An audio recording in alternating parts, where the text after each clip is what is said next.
도민들이 이제 정치는 곧 한풀이 뭐 이렇게 돼버렸어요. 이게 아직 전라북도에서 빠져나가지 않고 있는 겁니다.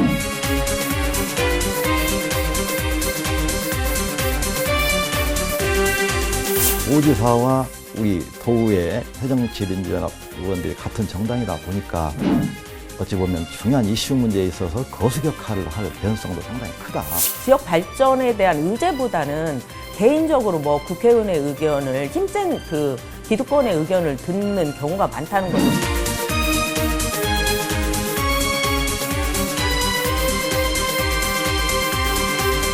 이게 이제 영호남에서 반복되면서 지역 분할, 지역 독점 정치가 양당에 의해서 진행되고 있는데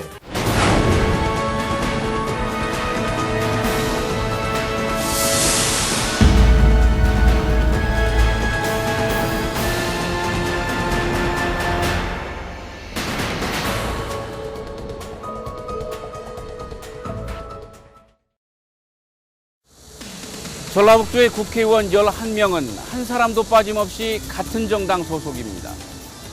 국회의원 소선거구제가 도입된 1988년 이후 지금까지 총선 때마다 특정 정당이 거의 모든 의석을 차지해왔고 성향이 비슷했던 무소속 당선자들도 결국 입당 수순을 밟았습니다.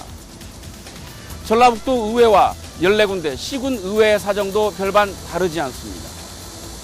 하지만 전라북도가 여전히 지역 발전에서 뒤처지면서 그동안 몰표를 받아온 특정 정당의 책임론도 계속해서 제기되고 있습니다. 지방의회도 집행부에 대한 견제와 감시에 한계를 보이는 등 다양성을 상실한 일당 독주가 적지 않은 문제점을 드러내고 있습니다. 먼저 지난달 24일 전북도청에서 전라북도와 새누리당 전북도당의 정책협의회가 열렸습니다. 전라북도는 송하진 지사를 비롯해 부지사 등 주요 간부들이, 새누리당은 김항술 도당 위원장과 핵심 당직자들이 대부분 참석했습니다. 상호간에 힘을 보태서 우리 전라북도 발전에 도움이 될 수 있는 국가 예산이 확보될 수 있도록 힘을 모아주시기를 부탁 말씀을 드리고, 그 외에도 전라북도 도민들이 아쉬워하는 부분들이 있다면 하시라도 허심탄회하게 논의를 해가면서 전라북도는 평소 국가 예산 확보나 현안이 어려움을 겪을 때 정책협의회를 열어 정치권에 지원을 요청합니다.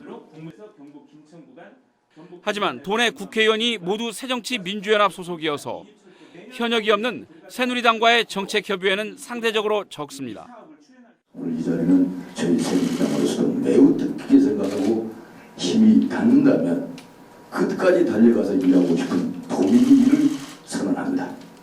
그리고 이제는 전북 발전에 새누리당이 어떤 일을 해야 할 것인가 꼼꼼히 챙겨나가고 또 그 이야기를 동반하고자. 전라북도는 이 자리에서 새만금 남북 이축 도로망과 지덕권 산림치유원 등 어려움을 겪고 있는 사업들을 일일이 설명하고 중앙당에 건의해 줄 것을 요청했습니다. 이건 정부에서는 산림을 통한 치유 산업으로서 지금 추진하고 있는데 경북 영주는 전액 국비로 1,413억 원으로 전액 국비로 확정을 위해서 예산이 들어가고 있습니다. 근데 저희 지난해 이 산림치유원에 대해서는 지방 사업으로 한다면서 국비 50%, 그러니까 지방비 50%에서 5대5로 하고 운영비는 자치단체에서 하라는 식으로 지금 방향이 설정돼 있어서 결과 동부 내륙권의 정읍 남원 이날 정책협의회는 임박한 내년도 국가예산 확보는 물론 내년 4월로 다가온 총선까지 겨냥한 것입니다. 지금 정부의 2016년도 예산안이 지금 막바지에 있습니다. 그래서 의석은 없지만 집권 여당으로서 새누리당의 힘이 굉장히 있다고 보고 저희들은 내년도 예산 확보뿐만이 아니라 내년도에 또 있을 총선에 대비해서 지역 발전을 위해서 새로운 신규 시책 발굴 및 협조를 구할 그런 목적으로. 도내 새누리당 의원이 한 명도 없어 여당 내에서 지역의 이해를 대변하거나 정부와 소통을 하는데도 한계가 있는 상황. 현재로서는 새누리당 전북도당이 유일한 창구인 셈입니다. 실제로 최근 새만금 특별법 개정안이 통과되는 과정에서는 새누리당, 전북도당의 지원이 큰 효과를 발휘했습니다. 전라북도는 당시 법 개정의 필요성을 설명하기 위해 국회 법사위 소속 새누리당 의원들과의 면담을 추진했지만 번번이 거절당하거나 외면을 받았습니다. 다급해진 전라북도는 송하진 지사가 소속 정당이 다른 정운천 전 농림부 장관에게 SOS를 쳤고 정 전 장관이 나서면서 분위기가 달라졌습니다. 송 지사와 새누리당 의원들과의 면담이 속전속결로 성사됐고 김무성 대표 등 핵심 당직자들까지 만나 협조를 요청할 수 있었습니다. 법사위 같은 경우는 모든 상임위의 법이 오기 때문에 여기에서는 전체 회의에서 한 명의 이견이라도 있으면 안 되는 상황이거든요. 이럴 때는 이제 새누리당 의원님들을 전체를 다 설득을 해야 되기 때문에 이럴 때는 좀 새누리당의 도움이 필요한 것 같습니다. 특정 정당에 편중된 돈의 정치력의 한계를 드러낸 동시에 지역 발전에는 여야가 따로 없음을 보여준 사례입니다. 소선거구제가 도입된 1988년 이후 지금까지 도내 국회의원은 호남에 기반을 둔 지역정당 1색이었습니다. 1988년 치러진 13대 총선에서는 도내 국회의원 당선자 14명이 모두 평민당 소속이었습니다. 14대 총선은 평민당을 이어받은 민주당이 14석 가운데 12석, 15대는 새정치국민회의가 13석을 차지했습니다. 16대부터 가장 최근 치러진 19대까지도 새천년 민주당과 열린우리당, 통합민주당과 민주통합당으로 이름만 바뀌었지 사실상 같은 정당이 휩쓸었습니다. 한두 석이었던 무소속이나 다른 정당 당선자들도 선거 이후 차례로 입당했습니다.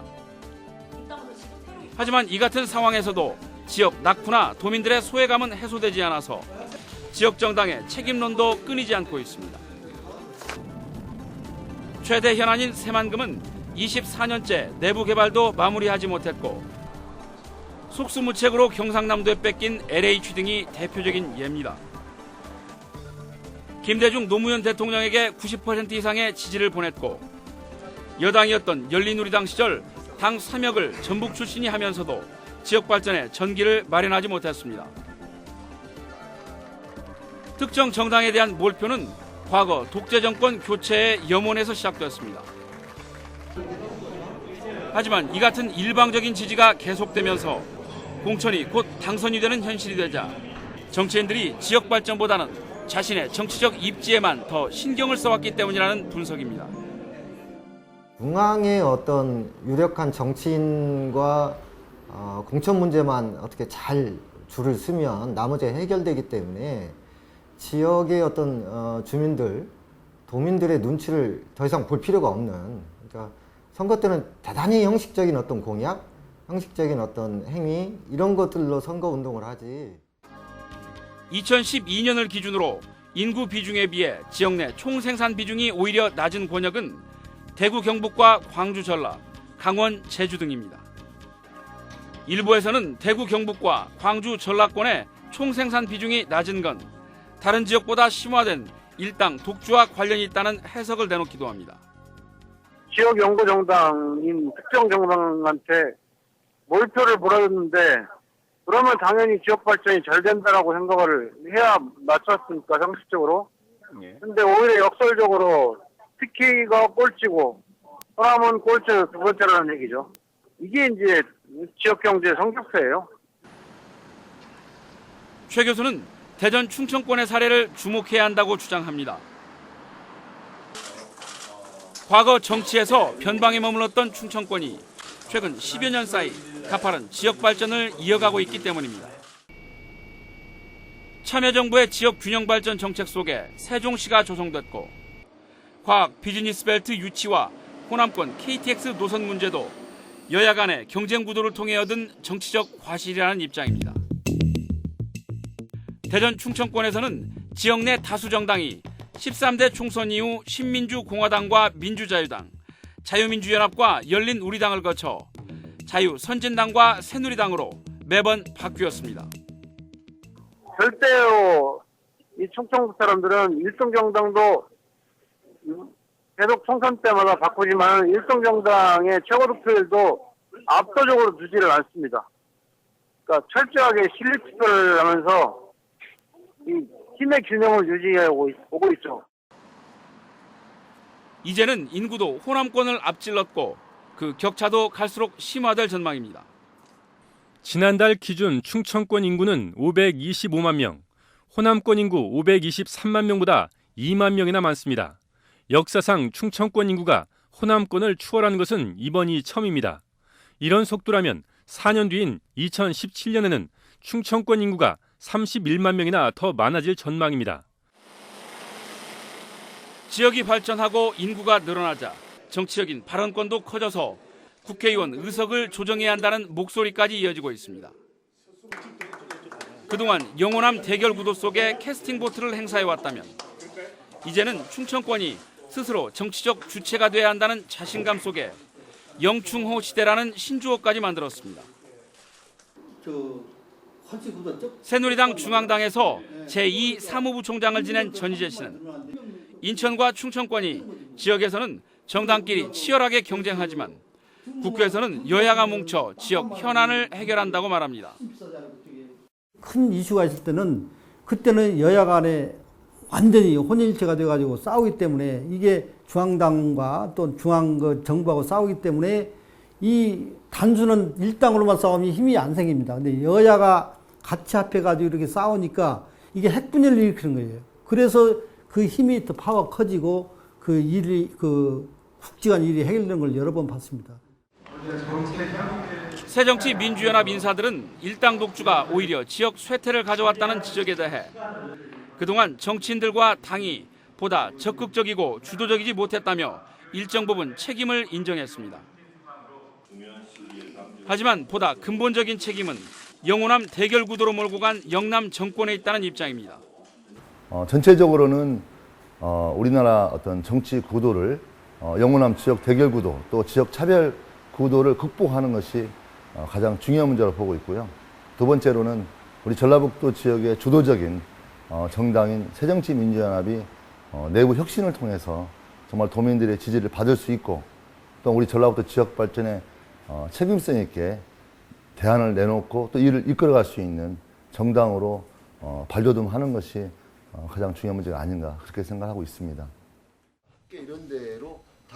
김 의원은 또 충청권이 영호남 사이의 캐스팅 보트로 정치적 이점을 얻은 것도 사실이지만 수도권과 가까운 지리적 위치가 더 큰 영향을 받고 있다고 말했습니다. 충청권이 발전하게 된 주요한 동력으로는 사실 서울과 수도권에 매우 가까운 지역이라는 지리적 이점이 저는 핵심적인 요인이라고 생각하고 있습니다. 유사한 사례로 과거 어떤 경기도 지역의 외곽이었던 평택이라든가 그다음에 화성이라든가 이런 지역이 수도권이 발전함에 따라서 그 인접 지역으로서 사실 많은 발전을 하고 있거든요.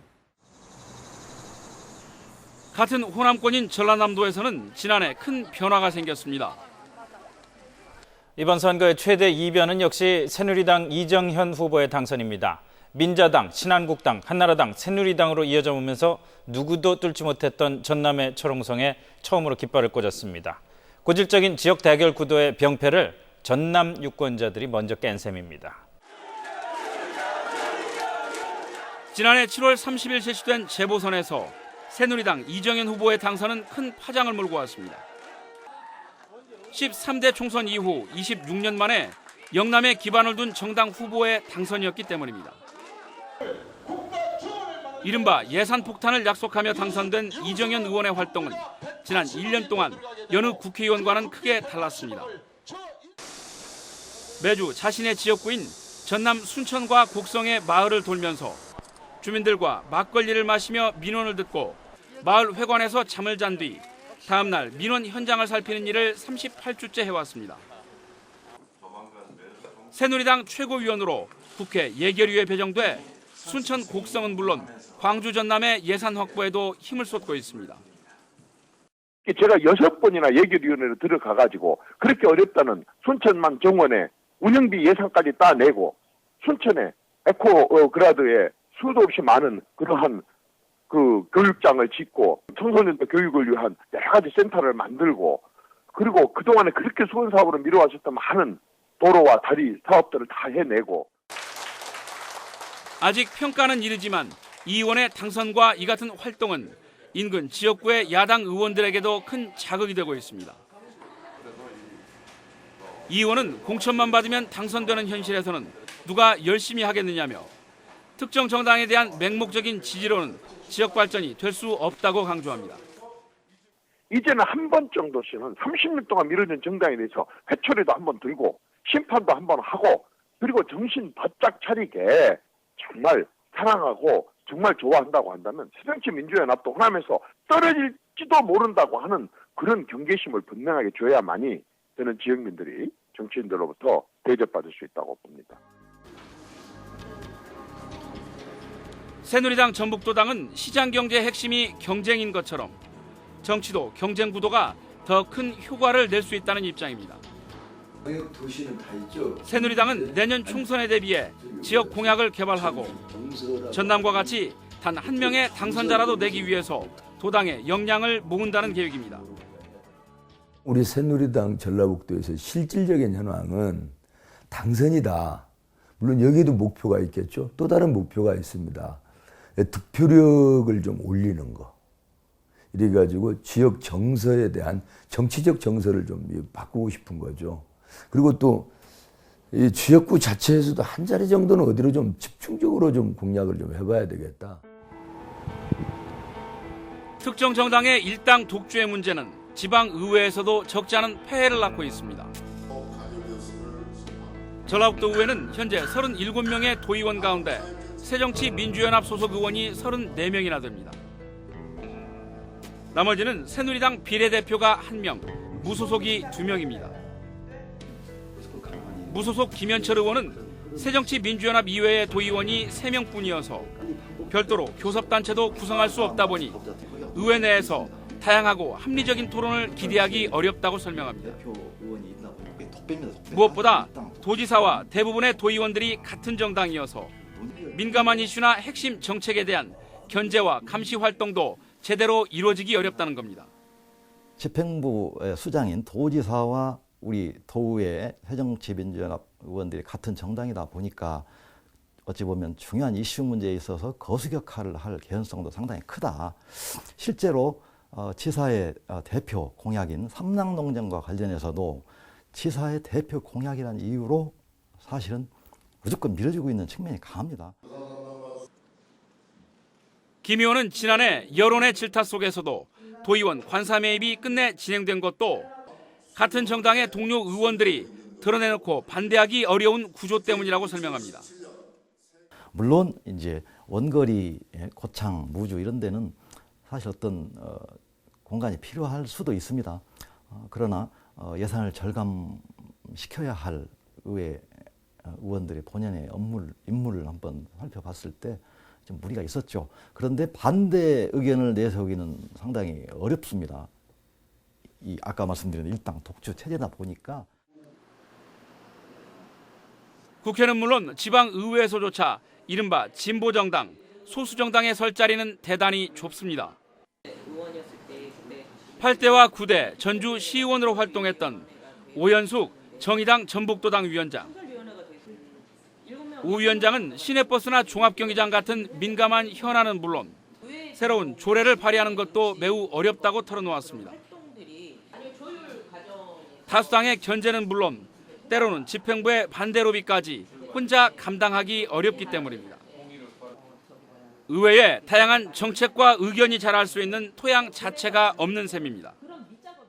그때 예산이 많이 들어서 저상버스도 법대로 이렇게 도입하지 못하는 이유를 들었었는데요. 지금 다 이렇게 도입되고 있지 않습니까? 그래서 소수 정당 의원으로서 시민들에게 좋은 조례를 발의해도 그렇게 좀 어려움이 있었던 경험이 있었습니다. 무엇보다 돈의 정치권이 국회의원에서부터 도의원, 시의원에 이르기까지 특정 정당으로 계열화되다 보니 시의원들이 주요 현안에 자기 의견을 내지 못한 채 눈치를 보는 경우도 있다고 설명합니다.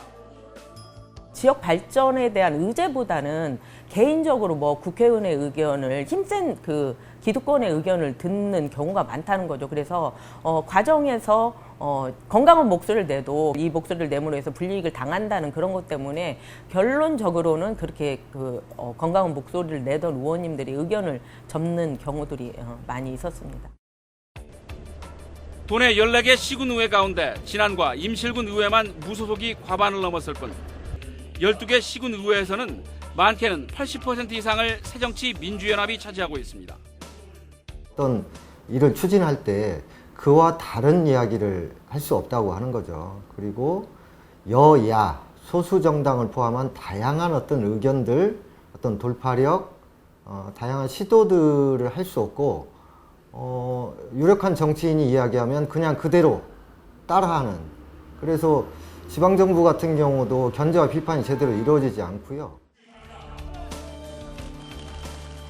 전문가들은 현재와 같은 지역에 기반을 둔 특정 정당의 싹쓸이 문제는 전라북도뿐만 아니라 비슷한 현상을 보여온 영호남이 모두 고민할 필요가 있다고 지적합니다. 무엇보다 한 표라도 이긴 사람이 모든 권한을 갖는 구조가 근본적인 원인이라며 중앙과 지방의회 모두 다양한 의견이 공존할 수 있도록 선거제도를 개혁해야 한다는 의견입니다. 지방정치든지 중앙정치든지 독점적인 정권의 문제는 꼭 전횡과 부패를 낳습니다. 이런 문제를 해결하려면 이 공무원들, 그러니까 단체장이나 의원들을 제대로 뽑을 수가 있어야 되는데, 이러기 위해서 이제 가령 국회의원, 권역별 비례대표제 같은 것에 더 많은 관심이 좀 기울여졌으면 좋겠고요.